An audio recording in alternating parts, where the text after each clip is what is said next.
The only thing I would say about this picture here, what jumps out of you is that this doesn't sort of represent diverse Britain. It's all these blonde, blue-eyed girls, and, I wish them well, but I do think we need to ask ourselves questions about why is it that we've got, it has a lack of diversity. Lucy Letby is not an anomaly. She is the standard.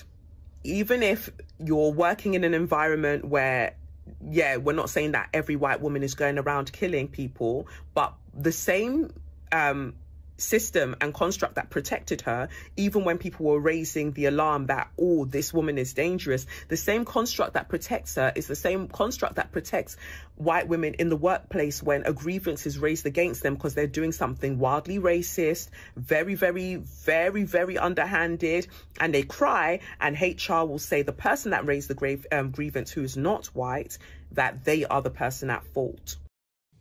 And Britain's race baiter-in-chief, Dr. Shola, has been incessant.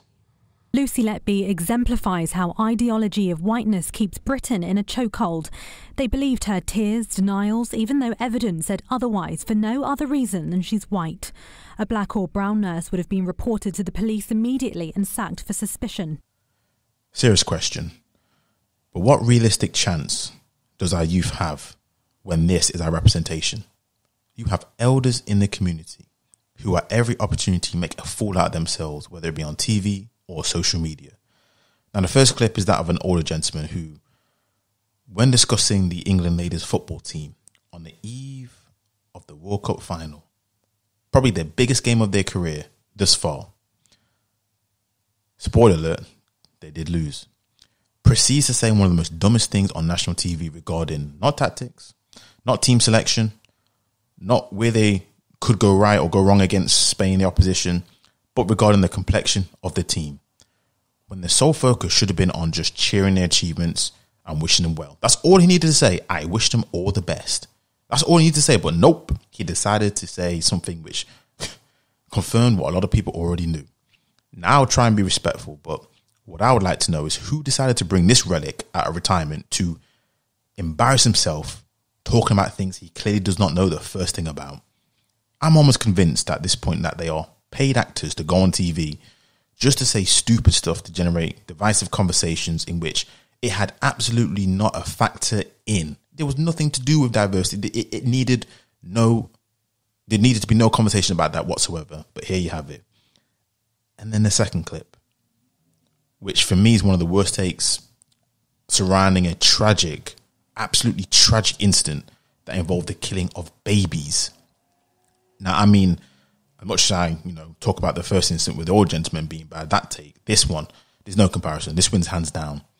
And what kills me the most, what annoys me the most, is they both share similar traits, which our people are doing in spades at the moment when it comes to any half-tragic situation or any situation these days. Why do you feel the need to insert yourself into a situation where it doesn't even call for it? Just take a seat for one day, please.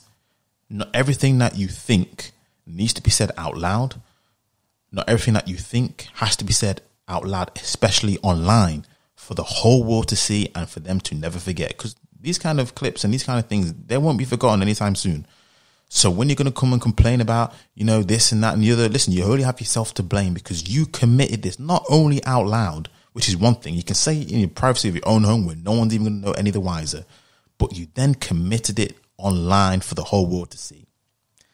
And this is the most scariest thing. We're not talking about young kids who grew up exclusively on social media. People talk about, Twitter fingers and just how people just diarrhea when it comes to posting. No.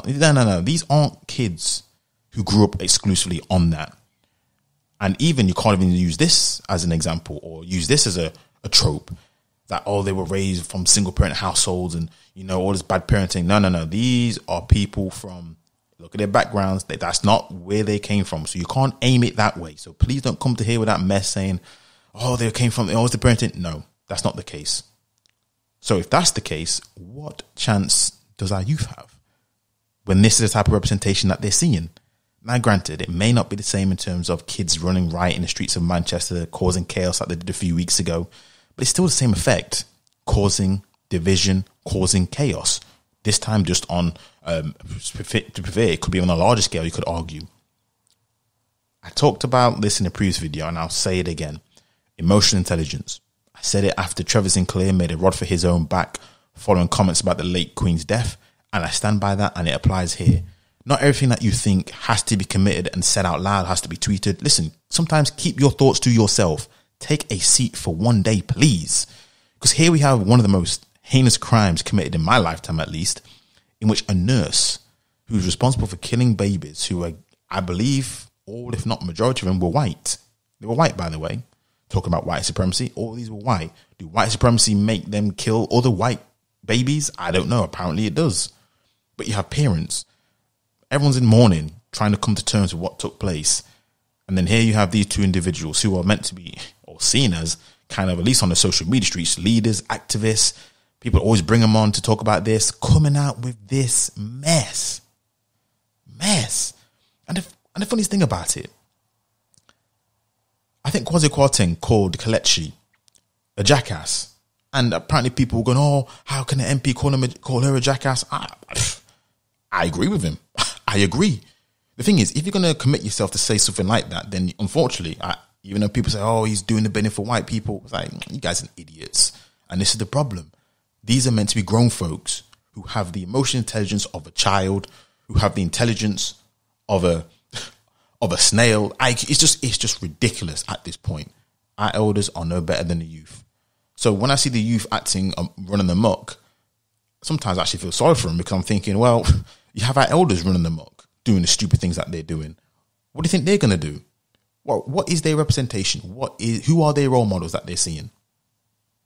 Both groups are trying their hardest to say or do the dumbest things they can do to court attention. And it's working for all the wrong reasons. And the thing is, I really do believe this, that when they say these things, they actually think what they're saying actually makes sense. And I think what they think it comes across of is intelligence, but it comes across anything other than intelligent, and it doesn't come across like they're making any sense. But here we are. This is what we've got to deal with, and this is the kind of representation that we have. Let me know your thoughts on this. Until next time.